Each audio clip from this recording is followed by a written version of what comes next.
जी नाज़रीन, हिन वक्त असां मौजूद आहियूं पाकिस्तान पीपल्स पार्टी के गड़ी खेरो खां बुनियादी कारकुन मोहम्मद पुनल बुर्डो सां।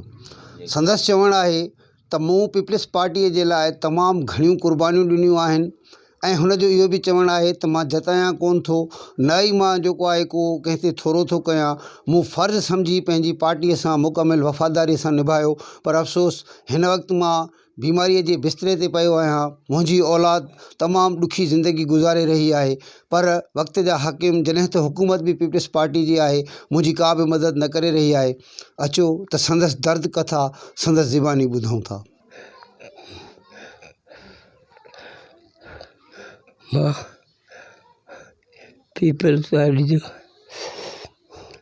पुराणो ऐं बुनियादी कारकुन आहियां। जॾहिं भुट्टे साहब पंहिंजी पार्टी जॉइन कई, उन वक़्तु असांखे जेकाबल में घुरायो वियो, जंहिंमें 5-8 ॼणा उते पार्टी में जॉइन कईसीं, जंहिंमें असांखे हिदायत कयूं ते तव्हांखे ग़रीबो ऐं मीडियम रेडियो ऐं साइकिल ऐं शहर ॿाराड़ी में प्रचार कयो ऐं पार्टी खे वधायो। असां इहा हिमत करे उन्हनि जे चवण सां पार्टी खे वधायोसीं ऐं अॼु ताईं कामयाबु हुई।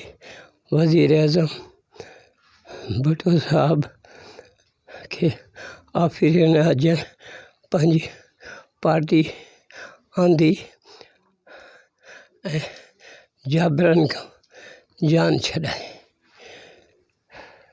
MRD जी तहरीक दौरान तव्हां जेल में विया हुयो? हा, 5 ॾींहं जेल में, 5 ॾींहं जेल MRD में वियासीं।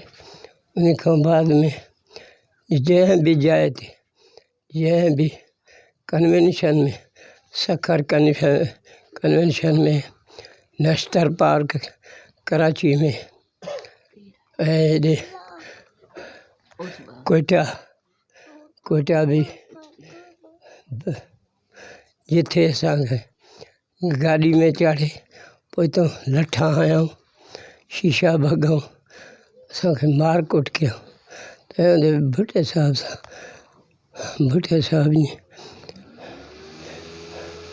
कुझु बि न चयो, भली चए कारकुन हो तव्हां मार खाओ, कुझु बि कयो पिया, इन शइ खे वधायो। जॾहिं असां जेल में हुयासीं त बेनज़ीर साहिबा लांडी जेल में हुई। उतां असांजे सौदो सूद जेको बि हूंदो बेगम अशरफ अब्बासी जे टाइम में उन में उते आंदा। बसि असांखे कंहिं बि शइ में सहूलियत हुई जॾहिं बेनज़ीर साहिब। हाणे तव्हां छा सम्झो था त पाकिस्तान पीपल्स पार्टी पंहिंजे कारकुननि जी का ख़ासि सार संभाल लही रही आहे? जेकॾहिं सार संभाल लहे त कारकुन अहिड़ा पुराणा हाणे अहिड़ा पुराणा उहे आहिनि जेके सिर ॾियण वारा आहिनि। असां हिन वक़्तु बि असां ईअं चऊं था त गड़ी खेरे शहर जी जेका फिज़ा आहे पार्टी जी बनस्बत घटि वञे थी। छो मां उन्हनि वटि कंहिं ईंदो आहे हिते दौरे ते, इन वक़्तु हुननि सार संभाल लधी, पर असांखे इहा ख़ुशामद नथी थिए ॿियनि माण्हुनि जे रूबरू उन्हनि खे तंग कजे त असांखे ॾियो, असांखे कुझु बि कोन्हे। पर मां अहिड़ो रुकन न आहियां जो मां हुननि खे वञी महिनत कयां। अचनि पाण घुमण त उहे अची ॾिस। हिकु दफ़े वियासीं, मथे मीटिंग हुई, उते बि उन्हनि खे बि थोरा कम न आहिनि, घणा कम आहिनि। उन जे लाइ उनखे थी सघे असां वरी आर्टिकल बि नथा ॾेई सघूं त आर्टिकल आयो माना पहुतो उहो ॻाल्हाए या इहो करे। बसि उहा हाणे असां बि इहो ई चऊं था त जीअं असांजी मदद कई वञे। असांजो पीउ हिकिड़ो आहे कमाइण वारो, कोई बि न आहे, कोई पार्टी वारो हिन वक़्त ताईं ज़ाहिर न आहे। हिकिड़ो इहो कमाइण वारो आहे जेको हाणे हिते पियो आहे सुम्हियो आहे। असांजो कोई बि सार नथी लभे, न कोई बि ॾियण वारो आहे। असां बुख ते वेठा आहियूं। हिकिड़ो जीअं त ही मुंहिंजो भेणियो आहे, वॾो भेणियो आहे। ही हक़ीक़त में मां पाण बज़ाते ख़ुदि 5हों दर्जो पढ़ां पियो, तंहिं वक़्त खां हीअ जेको आहे पीपुल्स पार्टी में आहे। असां बि पीपुल्स पार्टी में हूंदा हुआसीं, हिन जूं अॼु ताईं वफ़ादारियूं पीपुल्स पार्टी सां बदिलियूं न आहिनि।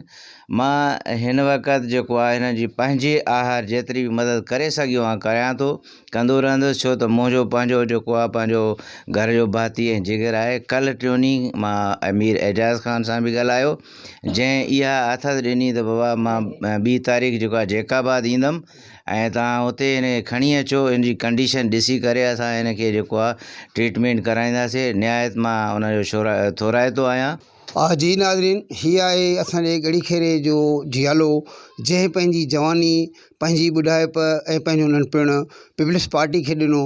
पर अफ़सोस जो मक़ाम आहे त हिन वक़्त ताईं पार्टी संदसि का बि सार संभाल न लही सघी आहे। संदसि चवणु आहे त हिन वक़्त बि मुंहिंजी आख़िरी ख़्वाहिश इहा आहे त मां बिलावल साहब खे वज़ीर आज़म ॾिसणु चाहियां थो। पार्टी मुंहिंजी मदद करे न करे, पर मां अॼु बि पाकिस्तान पीपल्स पार्टी जे मथां पंहिंजी जान क़ुर्बान करण लाइ तयारु आहियां। अहिड़नि जियालनि लाइ असां बि चवंदासीं त हिननि जियालनि खे जेकॾहिं इहो पार्टी सपोर्ट न कंदी, जेकॾहिं पार्टी हिननि जी सार संभाल न लहंदी, त अॻिते हली ॿिया जेकी कारकुन आहिनि उन्हनि में बि हिकिड़ी मायूसी फैलिजंदी। कैमरामैन गुलाबड़ो सां गॾु अमर सिंधी, जेकब न्यूज़, ॻड़ीखेरो।